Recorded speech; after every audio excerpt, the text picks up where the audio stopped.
सपना की बहन पूजा 4 साल की थी जब सपना की मां अस्पताल में नौकरी करती थी। तब पूजा की देखभाल सपना को ही करनी पड़ती थी। उन दिनों सपना काफ़ी चिड़चिड़ी और गंदे व्यवहार की हो गई थी। गर्मियों के दिन थे। एक दिन सपना की मां ड्यूटी पर थी। छोटी बहन के रोने पर उसे चुप कराने के लिए बाहर ले गई थी। उन दिनों सपना का परिवार अस्पताल के क्वार्टर में रहा करता था। काफ़ी देर तक सपना अपनी छोटी बहन पूजा को लिए लॉन में बैठी रही। तभी उधर से वार्ड बॉय का गुजरना हुआ। वह सपना को पहचानता था। पूछा, यहाँ क्यों बैठी हो? सपना कहने लगी, मेरी छोटी बहन बीमार है और माँ ने इसको बच्चों के वार्ड में दाखिल करवाया है। सपना ने उस लड़के को बताया कि माँ की ड्यूटी बच्चा वार्ड में लगी थी। वह 2-3 बार हमें देख कर जाती थी। उस वार्ड बॉय का नाम मनोज था। कुछ दिन पहले ही वह अस्पताल में वार्ड बॉय के पद पर भर्ती हुआ था और सपना भी उसको थोड़ा बहुत जानती थी। मनोज ने अपनी ड्यूटी डॉक्टरों से कह सुनकर बच्चों के वार्ड में लगवा ली थी और सपना की बहन की देखभाल बहुत अच्छे से करने लगा। इस वजह से सपना की माँ उसे अच्छा लड़का समझने लगी थी। मगर सपना समझ गई थी कि उसने अपनी ड्यूटी मेरे खातिर इस वार्ड में लगवाई है। एक दिन सपना की माँ ने उसे घर पर बुलाया। उसने बहुत ही खुशी महसूस की। उस दिन उसने खाना भी सपना के परिवार के साथ खाया।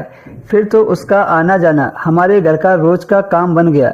मनोज में एक खूबी थी कि वो झूठ को सच की तरह बोलता था और बहुत नरमी से बात करता था। वह सपना के घरेलू मसले भाग दौड़ करके हल करने लगा था। सपना के पिता की मृत्यु के बाद उसके घर में किसी मर्द ने कदम नहीं रखा था, पर अब मनोज ने उनकी जगह ले ली थी। सपना के घर का बोझ वो इस तरह से उठाने लगा जैसे वह इसी घर का हो। सपना के पिता अस्पताल में डॉक्टर थे और सपना की मां को उनकी जगह नौकरी मिल गई थी और सपना के परिवार को यह क्वार्टर रहने को मिल गया था जो सपना के पापा ने अलाट करवाया था। वरना रहने का मसला तो सपना की मां को विधवापन तो सूली पर चढ़ा देता।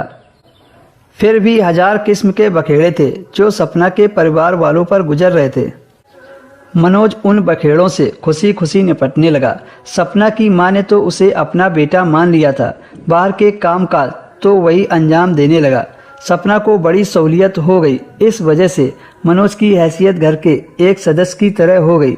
जिस दिन वह न आता तो सपना और सपना की मां दरवाजे को ताकती थी। खाना तक उसके बगैर अच्छा नहीं लगता था।